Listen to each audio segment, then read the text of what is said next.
edition of Matthew Visits Infowars.com on this Tuesday, the 22nd of March, New Zealand Standard Time. As usual, I'm going in completely cold, so I have no idea what Alex Jones and his crew have been discussing online over the last few weeks. We're here to see what's on the front page and find out more about what's going on in this particular part of the conspirasphere, which is actually quite hard to say. Conspirasphere. Conspirasphere. Conspirasphere. Alright, it's actually quite easy to say, but I do have a speech fluency, and it seemed quite difficult when I first attempted. Alright, let's see what's in the news.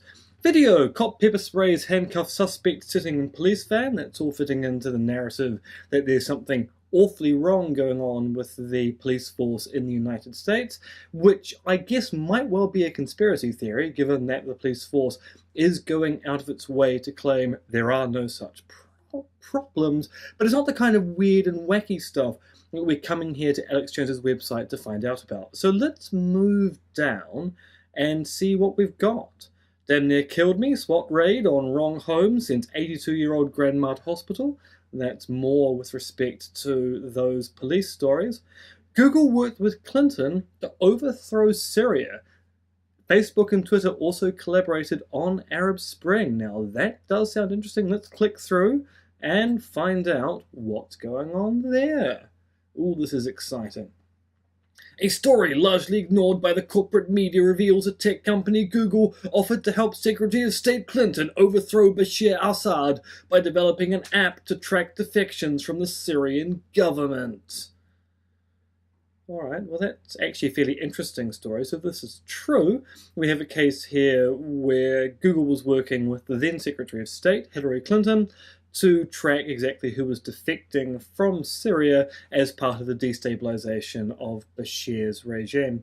And of course, when we talk about the politics of the Middle East, Syria is a really big player here, because some nations, for example Russia, seem to be all for the Syrian regime, and some nations, i.e. the US, seem to be all against it. And so you can imagine there are rumblings of the US Department of State, is it the Department of State, Homeland Security, etc., thinking if we can destabilize the regime, the better.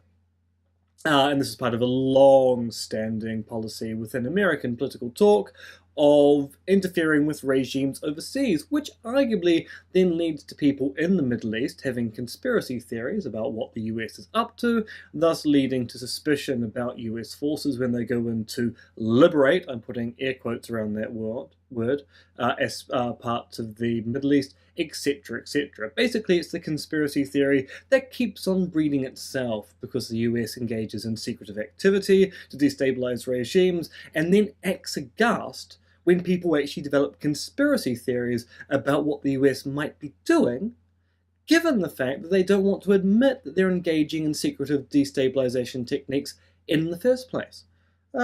So that's probably something we can put down onto the seems like plausible evidence of a warranted conspiracy theory. Alright, let's go back and find out what else there is on Infowars.com. This is all rather exciting. Anti-Trump protester who slapped police horse describes herself as a commie feminist. Oh, this is going to be a Paul Joseph Watson piece? Let's have a look. It is a Paul Joseph Watson piece. Of course it would be.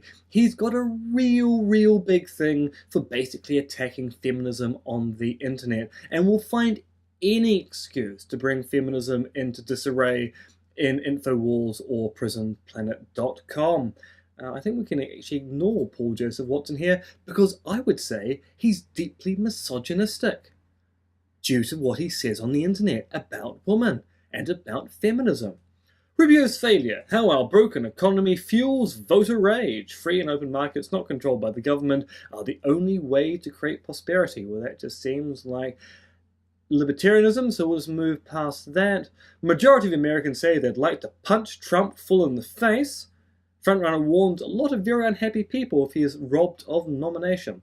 That just seems, I don't know, I'd say that seems like common sense, both wanting to punch him in the face and the fact that if he doesn't get the Republican nod, there are going to be riots in the streets. Not particularly exciting conspiratorial stuff. This is actually a very disappointing visit to Infowars.com, I must say.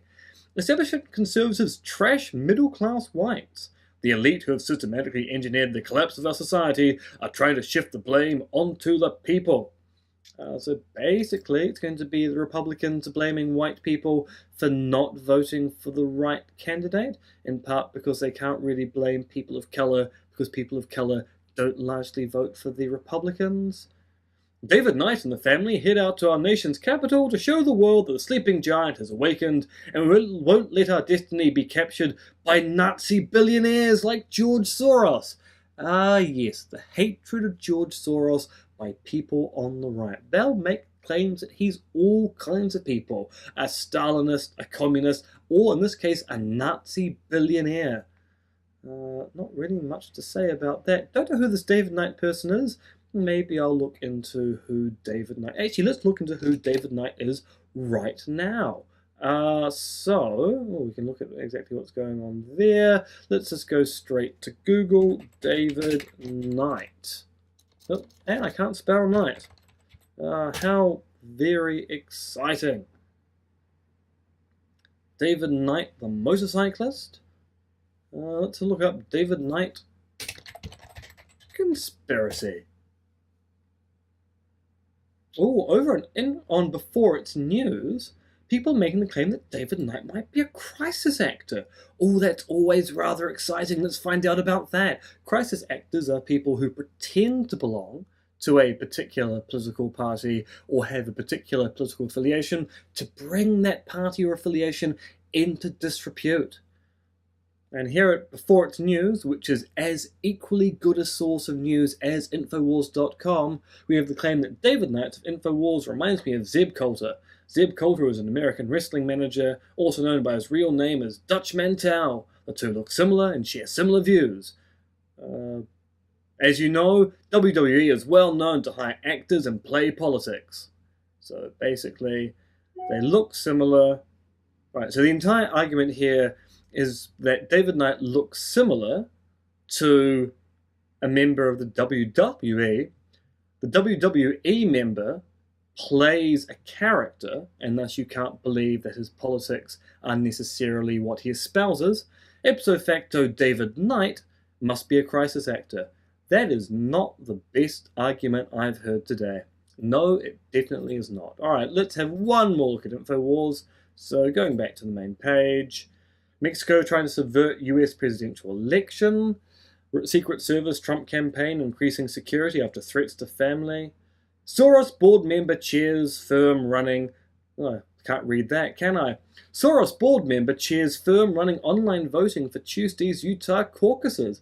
Alright, so is this going to be an election fraud story? Let's find out. Oh, this one's taking a bit of time to load. Probably should have interstitial material for when this stuff is loading up, because otherwise it just sounds a bit boring. Let's have a look. Smartmatic, an electric voting firm whose worldwide headquarters is located in the United Kingdom, will be running the online balloting process in the Utah Republican Open Caucuses on Tuesday. So a liberal, and as we know now, Nazi billionaire George Soros, a firm he's associated with, is going to be doing the electronic voting for a Republican open caucus. Oh, we can see the conspiracy here. What if George Soros is going to pervert the vote and make sure that one of the evil Republicans wins? Like Donald Trump or Ted Cruz. I don't think they really got anyone else running at this particular point in time. Do they have anything particularly exciting? Addressed security concerns about online voting, telling the Journal that Smartmatic has security protocols and backups of election data should a recount be needed. He said he wasn't aware of any security breaches, but he's not admitting to existence of George Soros, Nazi billionaire, is he? Alright, I think that's basically Infowars today. That was not the most exciting, I have to say, of visits to Infowars.com. I do come here because I do want the weird and the wacky. And this seems to actually be mostly, and I'm going to use this word conditionally here, sensible discussion about the current political debate about who's going to win the nod to become President of the United States later this year. Right, one last one. This is a Paul Joseph Watson piece. Top Black Lives Matter activist. We will incite riots everywhere if Trump wins.